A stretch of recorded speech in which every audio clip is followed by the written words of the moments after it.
Hello students, कैसे हैं आप सब लोग। आशा करता हूँ कि आप अच्छे होंगे।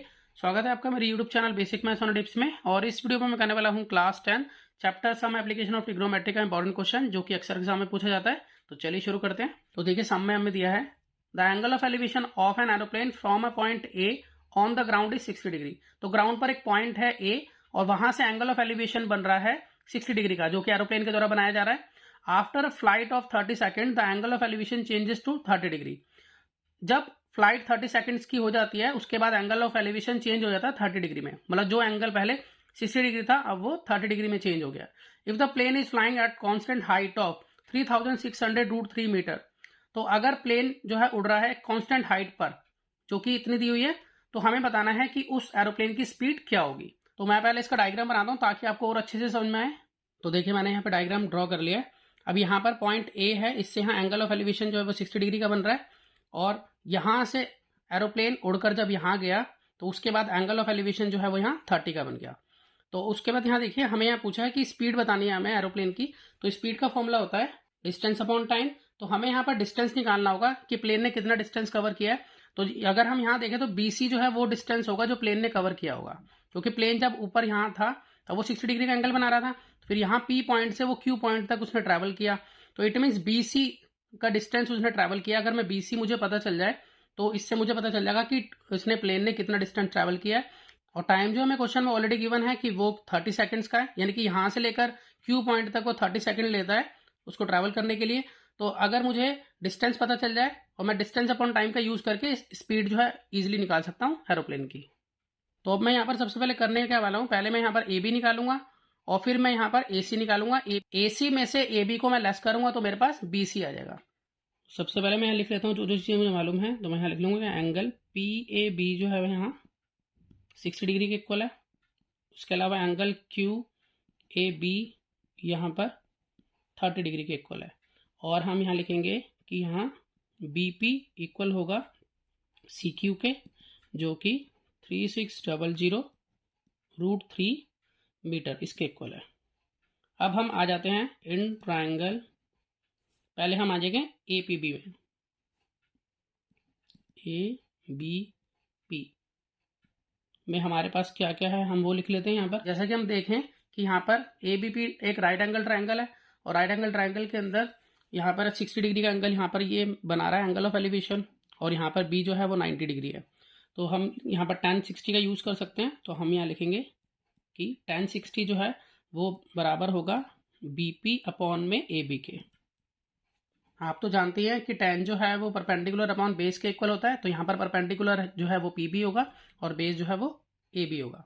अब यहाँ पर पुट कर लेते हैं। तो tan 60 जो है वो √3 के इक्वल होता है, तो हम इसकी जगह लिख सकते हैं √3।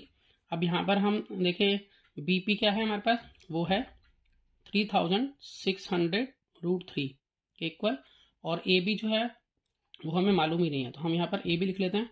यहाँ पर क्रॉस मल्टीप्लाई करके हम AB की वैल्यू निकाल लेंगे। तो AB इंटू में √3 करेंगे, और यहाँ पर 3600 √3। अब अगर हम यहाँ देखें तो √3 से √3 कैंसिल हो जाता है, क्योंकि ये डिवाइड की फॉर्म में आएगा। तो मैं यहीं पर इसे कैंसिल कर देता हूँ। तो मैं यहाँ पर लिख सकता हूँ कि AB की वैल्यू जो है वो आ जाएगी 3600। इसे हम मीटर में बोलेंगे।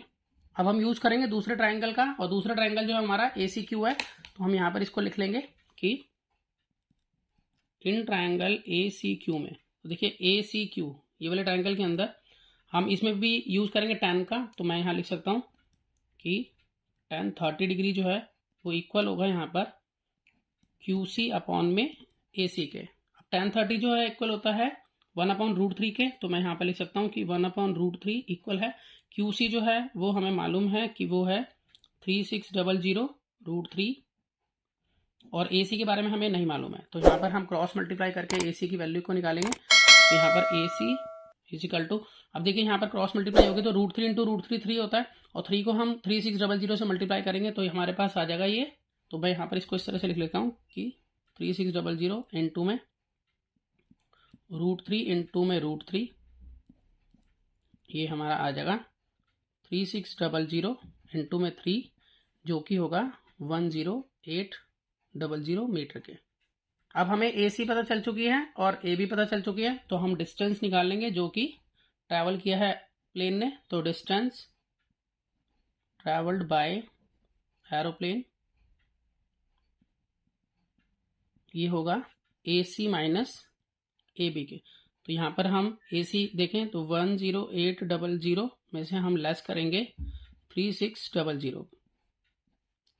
अब हम इसको जब लेस करते हैं तो हमारे पास आंसर आ जाएगा इसका 7200 मीटर। मतलब इतना डिस्टेंस जो है वो एरोप्लेन ने ट्रैवल किया है। और हमें यहाँ पर टाइम गिवन है, टाइम टेकन बाय एरोप्लेन ये है हमारे पास 30 सेकेंड्स का। अब 30 सेकेंड्स का हमारे पास टाइम हमें मालूम था। अब हम यहाँ पर सीधा ही स्पीड निकाल लेंगे। तो स्पीड जो है वो हमारी मीटर पर सेकंड में आएगी, क्योंकि हमारे पास डिस्टेंस मीटर में है और टाइम सेकंड में है। हम चाहे तो उसको किलोमीटर पर आवर में चेंज कर सकते हैं बाद में। तो पहले मैं फिलहाल इसका जो स्पीड है वो निकाल लेता हूँ। तो मैं यहाँ लिख लूँगा कि स्पीड का फॉर्मूला होता है यहाँ पर डिस्टेंस अपॉन में टाइम। तो डिस्टेंस है 7200 और टाइम है 30 सेकेंड। तो 0 से यहाँ 0 कट गया और इसको अगर हम डिवाइड करते हैं तो मेरे पास आ जाएगा 240 मीटर पर सेकेंड। ये मेरे पास स्पीड आ गई है मीटर पर सेकेंड में। और अगर हमें किलोमीटर पर आवर में निकालना है तो हमें क्या करना होगा, जो भी हमारी यहाँ स्पीड दी हुई है इसको हमें 3600 से मल्टीप्लाई करना होगा और 1000 से डिवाइड करना होगा।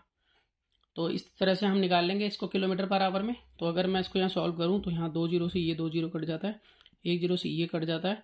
के बाद इन दोनों को मल्टीप्लाई कराऊंगा तो आ जाता है मेरे पास 864 किलोमीटर पर आवर। तो मैं आशा करता हूँ कि आपको ये क्वेश्चन समझ में आया होगा।